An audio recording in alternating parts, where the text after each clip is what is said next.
I'm making this video for you guys today to fulfill the promise that I made in my last video to bring you guys up-to-date information about the status of the lottery system here in Final Fantasy XIV, especially for those of you who've been impacted by the zero errors or the non-winning, nobody entered into this housing lottery errors that people are getting and obviously are very, very frustrated by.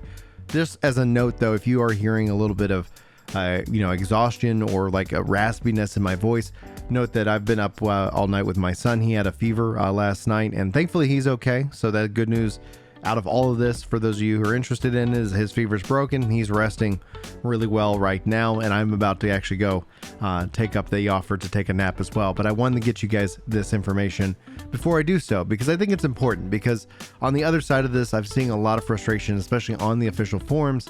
And as a developer myself, I hope to help provide some level of insight. Hopefully you get something good out of this video, and hopefully we get to see a future where housing continues to improve. After all, Yoshi-P made the promise that Square Enix will spare no expense when it comes to Final Fantasy XIV. And when Yoshi-P says something, my developer brain usually tries to translate that into like periods of time rather than, oh, that's coming. And so usually when I think of things, I always think about in 6, 12, 18, or 24 months within a typical development cycle. So Yoshi-P saying spare no expense is a good thing for the future of the game over the course of the next couple years, but it doesn't necessarily obviously impact us right now with the lottery system and the housing crisis and the hopes that one day we'll have a better housing system overall. But let's dive into what Yoshi-P has said, and then we'll talk about what some people are saying on the forums and hopefully make this a really good video for your day today. Anyway, Yoshi-P says, "Hello, this is Nokia Yoshida, producer and director of Final Fantasy XIV. I sincerely apologize for the inconvenience caused by the issue with the housing lottery system. Now allow me to explain the current situation and our next steps as we investigate the problem. Firstly, we understand that this is a major issue and we are prioritizing our investigation into the matter. We're working to identify the issue in the corresponding programming. However, as the process is very complex, there are many patterns involved for the lottery conditions, and it's going to require some time to pinpoint the problem. We sincerely apologize for the inconvenience, but we ask for your patience a little while longer as we focus our efforts on the investigation. As we investigate and address the issue, we will be extending the result announcement period, which was previously set to end on April 20th, 2022. We will not enter into the next lottery cycle until the investigation is complete and the situation is addressed." That's a real key point being made right here. There's no timeline on that point, just for everybody's knowledge. Hopefully it's soon. I'll keep you guys up to date on that. We apologize for the inconvenience this has caused to our players, and we will continue to work to identify the cause of this issue and addressing it so that the lottery system can correctly determine the winner and displays the proper results. Now, clearly this issue is a big one. And I said in my last video, I want to be empathetic to those of you who've been hunting for houses. And I'm not trying to dismiss the content or anything I say here isn't really to dismiss how you feel. If it comes across that way, let me know, and let me know what I said specifically so I can try to work on that in the future. At the end of the day, like, all I can do is say I'm sorry that it sucks, right? Like that's I think the appropriate response here. But what you can see here on the forums, a lot of gamers are starting to get upset. Now, the initial complaint here on a thread that says what is going on with Square Enix and the 14 team, I'll include a link in the description if you feel like engaging with it one way or the other. Just always be respectful if you ever do. There's no mind you'll ever change on the internet with like a sharp-witted comment. But that's just my personal theory and how I operate online. But anyway, I want to highlight what Sturm and a few others kind of point out, saying that some of us have seen this as happening. We've been talking about it for years. It seems Endwalker was aptly named. Now, I've seen a lot of people, and I myself included, have stated this publicly, that I felt like Endwalker was so good that if it was the finale for me for Final Fantasy XIV, I would feel satisfied. What that means is like I feel very complete as a player having finished Endwalker, and I'm very curious. Haven't done 6-1 yet. I plan on doing that. I'm just kind of sucked into PvP. Yeah, that's where I'm probably gonna do some PvP once I get up from a nap today. But they says I'm not sure what's going on, but it feels that they likely have become complacent with the game's success. I doubt that. I doubt that very much. I think that there's a lot of aspects in play, and that's something we'll have to see what happens with 16. A lot of us have felt like you know, Yoshi-P's times get split. He's obviously brought in like different people. The team has grown. Adding people to a team, adding resources to a team doesn't make the team faster. What you have to do is train those people up. It is a process. There's a human resource like situation that happens within all kinds of development. So just adding more people and throwing more money at it doesn't necessarily equate to it. And we know Yoshi-P is really busy. That's a concern that I think we in the community have raised time and time again, and we'll continue to raise. We want him to be healthy and happy, and same thing with all the developers. I don't think any of us want... I think there are definitely gamers out there that are like, I don't care about your life and your family. I just want my content so I can consume it and complain. Those exist, right? But I think those are just a vocal minority in the regards. Generally speaking, I think people want development teams that are happy and healthy, and I think Final Fantasy and Yoshi-P's leadership has that aspect. Will there be mistakes? Yes. Should those mistakes be talked about? Absolutely. One of the things that I see here is as we jump down into like other people saying, I've been saying it since Shadowbringers. I actually been saying it since like Heavensward and Stormblood. When you start to see yeah, but I think right here is kind of what stood out to me. I think this is what happens when instead of keeping people accountable, fans silence those who speak against issues under the presence of combating alleged toxicity. I'm sorry, but we've seen this come out in the patch, and there's no way to be acceptable.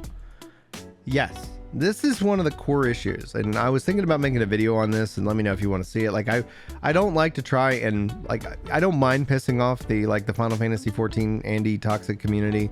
In fact, it's a great compliment when they call me a clown and when they say bad things about me.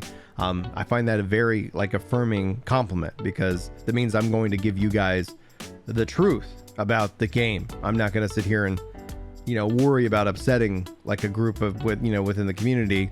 They badmouth me all they want. That is the highest level of praise that they bestow upon me. So I wear that badge with pride. I was thinking about making a directed video on it, but at the end of the day, also I don't need their toxic bullcrap in my feed.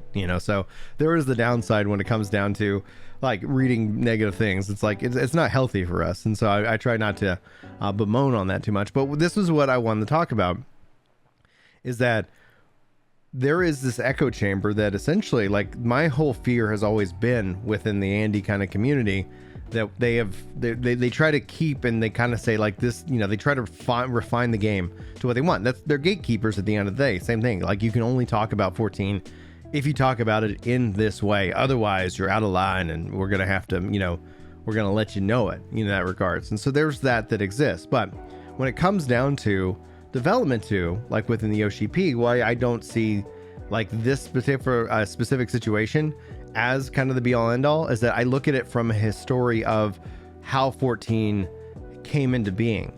Like, the housing system was developed in an era when we really didn't know like the game ultimately was going to be reborn in such a way. Yes, it didn't launch with 2.0, but the plans were there a long time. It wasn't like they said, hey, we launched and now we were going to do this. They had plans to launch and continue to support the game, and that's what we've seen them do. In fact, I think Yoshi-P has really kind of set a model for how to continue to develop these online games, and I'm actually personally happy that we're seeing them shift into kind of a 4-month plus cycle as opposed to 3.5 month plus. I think that's actually going to help the game overall. That translates to 3 updates a year. But issues will happen, and people will find things that they'll be unsatisfied with. But here's the thing about what I see more than anything, and this is perhaps my high level overview as a content creator, but even when I look at the data, is that people get frustrated because they consume this content like in a massive amount of way, in a massive amount of time that's untenable. And then they get mad because there's issues, right? Like, you're going to run into like, hey, why should I log in? Why should I play? And Yoshi-P says a break, and that frustrates some people.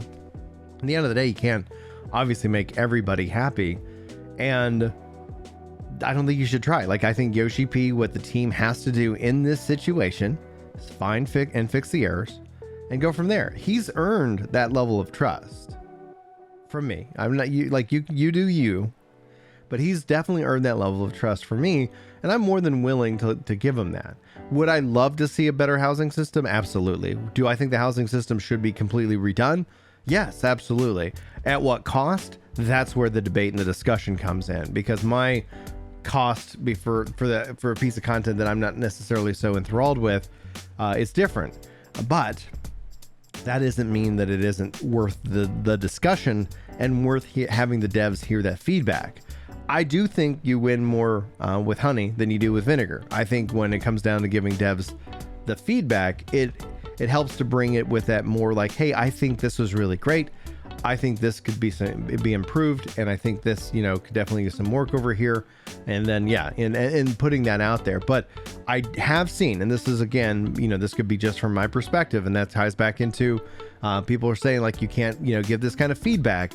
Like, I have seen that level of control where any kind of feedback is perceived that doesn't fall within some kind of, echo chamber groupthink is squashed or is discouraged in such a degree that I've had these private conversations with a lot of different people that they don't feel it's even worth their time to voice it because they don't want to deal with the hate and the toxicity and that kind of pressure.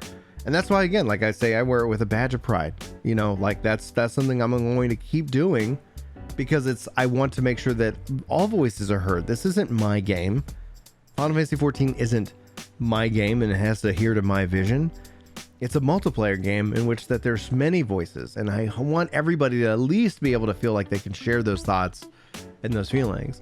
And the best way to do it, and the best way to go from here, is obviously them getting it fixed, and then hopefully it never happens again. And that's the thing that I've always said that I admire about Square Enix, is that whenever there's an error or there's a problem, it doesn't happen again.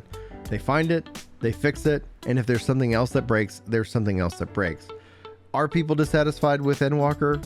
Yes, but there were always going to be people who were dissatisfied with Endwalker. Like, that's not the story here. The story is that there's something that's wrong. They're working on it, and I hope that it's going to get fixed in the future, and I trust that it will, because the other issues that the game has had, I believe, have been fixed. And there'll be more issues in the future, especially as the game gets bigger, their team gets bigger, and that's not them being lazy. That's not them being not caring. It's just a logistics and a kind of a DevOps issue. And hopefully that spare no expense helps reduce that, so 14 can continue to kind of be an excellent representation in the online world of that. But ultimately we'll have to wait and see. But that's just me. I always kind of try to give the devs a little bit of extra like grace in this regards, being that like I've been there. And that's going to be how I wrap it up for you guys today. Thanks so much for your time. Hopefully you enjoyed the video. Hopefully I'll see you in my next one. But until then, take care. Yeah. It's time to chill out on the couch and read some comments. That's right. You know me when it comes to Destiny. I'm off with the clan, and I'm glad you're feeling better. Oh yeah.